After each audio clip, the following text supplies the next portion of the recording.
Mennään sitten eteenpäin vielä näihin liikenneratkaisuihin, koska ne tuntuu varsinkin meidän jäsenistöön suuresti huolettavan. Todetaan, että keskusta ja sen läpi pitää pystyä liikkumaan kaikilla liikennevälineillä. Tiehtiöt pitäisi hoitaa ripeästi, jotta liikenne saadaan taas sujumaan. Kaikki, jotka pohjoisesta tulee, niin tietää hyvin Mannerheimintien tilanteen. Eikä se paljon parempi ollut tuolta idästä tullakaan. Toki se nyt on alkanut paranemaan, mutta tuntuu siltä, että nämä hankkeet kestää ikuisuuden. Onko mitään tehtävissä näin? Nyt on Maksi on aktiivinen tässä ensimmäisenä. Valitsin hyvän paikan. Ei, mutta tuntuu, että just näin, että niitä tapahtuu joka paikassa ja kaikki tapahtuu samaan aikaan ja sitten kestää aina niin paljon pidempään, kun ollaan luvattu ensinnäkin. Että kyllähän tuossa pitää ottaa ihan maalaisjärkeä nyt ison kaupunkiin ja miettiä, että koska tehdään mitäkin, ettei sumputeta kaikkea yhdellä ja samaa kertaa.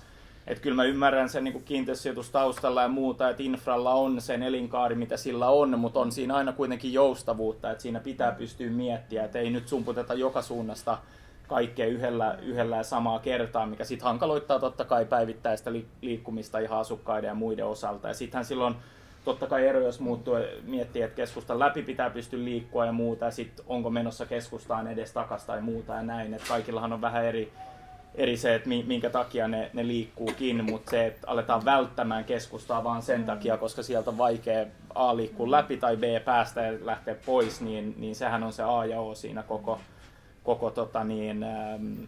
kokonaisuudessa loppujen lopuksi. Ja sittenhän julkinen liikenne ja muu pitää tukea että just saa valita sen oman mielteisensä tavan liikkua, että sen pitää olla tasavertaisesti siitäkin näkökulmasta, että on eri vaihtoehtoja. Ja just kun puhuttiin näistä kielloista ja muusta ja luullaan, että sen kautta luodaan niin kuin kannustimia ehkä siirtyy sähköautoisiin tai muuta, niin se on niin todellisuudesta irtaantunut ajatusmalli, että alta pois.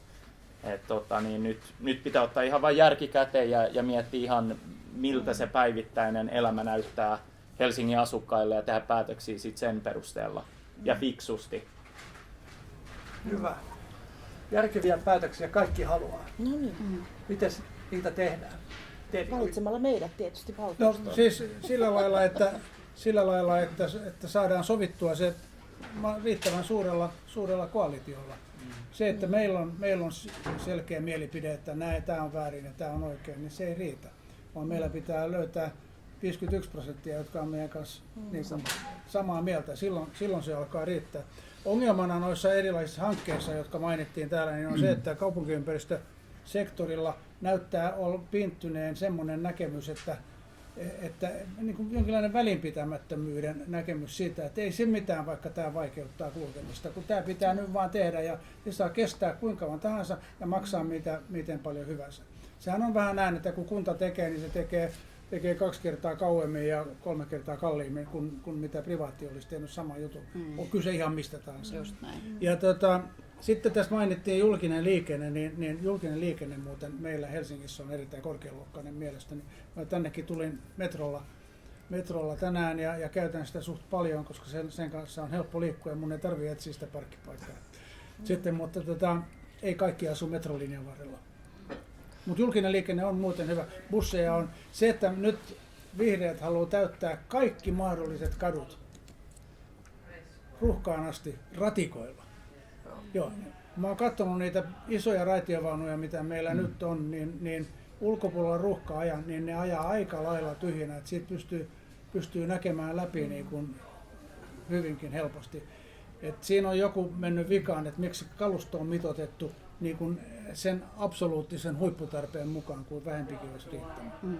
Koska ne sitten tukkii toinen toisilleenkin vielä tiedä. Joo, niin siis tavallaan yksi hyvä puolihan siinä on, että meillä on paljon raiteita. Se aina nostaa maan arvoa sinne, minne ne raiteet menee. Kokoomuslaisille kannattaa sijoitusasuntoja hommata tuolta lähiöistä. Mutta totta puhuen, niin kuin, siis toi, että Helsingin rakennushankkeet aina maksaa enemmän ja kestää kauemmin kuin mitä yksityisellä rakennuttajalla kävisi, niin siis näinhän se on, että toi on niin kuin älytön, että tuo mä haluaisin muuttaa, että me tehdään viisaampia hankintoja ja niitä valvotaan paremmin. Ja niitä myöskin sitten vähän niin kuin siilotetaan niin, että kun me avataan tie tästä, niin me ei avata sitä samaan aikaan tosta ja tosta, vaan että meillä on semmoinen sujuva liikkuminen siitä huolimatta, että meillä on jossain tie auki. Että on nyt aika lailla ollut vähän sitä sellaista, että joka puolella räjähtelee politiikkaa. Ja sitten noista isoista investoinneista, niin kun, että esimerkiksi kruunusillat, niin se, että miten me päätetään niitä, meille tuodaan ensin päätöksentekoon sellainen summa, joka on 1/3 siitä lopullisesta hinnasta, ja sen jälkeen meidän on pakko päättää, että me laitetaan siihen vielä lisää rahaa, ja yhtäkkiä meillä on miljardiprojekti, joka ei palvele edes autoilijoita. Niin tämä on niin kun järjetöntä, että sellainen holistinen näkemys pitäisi olla siinä vaiheessa, kun näitä tehdään, ja niin kun oikein kustannusarviot tuoda pöytään heti kärkeen. Jotenkin tuntuu, että tavallaan johtajuus näissä ratkaisuissa ei ole sit niinku kaupungilla, vaan se niinku venyy ja paukkuu jonnekin muualle. Et pystyisikö näihin urakoihin laittaa niinku selkeät määräajat? Et siis niinku tämä saa kestää maksimissaan näin, jos se menee sen yli, niin sakkomaksu. Et esimerkiksi Tampereella, mä nyt sanon vielä tämän Tampereesta, niin tällaista niin kun, heillä oli tämmöinen private partner public diili ja etenkin sen tunnelin niin kun altamääräajassa. Joo, kyllä.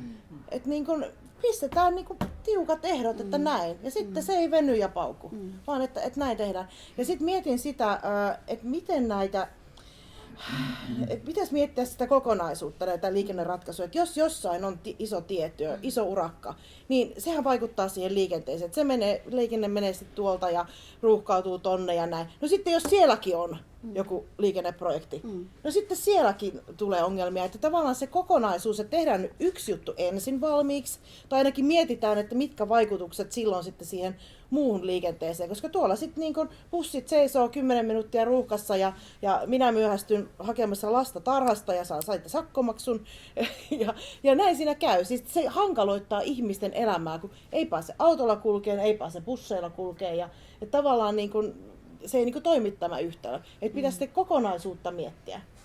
Kuulostaa hyvältä ja tässä oli tämä välinpitämättömyys tavallaan siitä, että mitä siitä seuraa. Niin.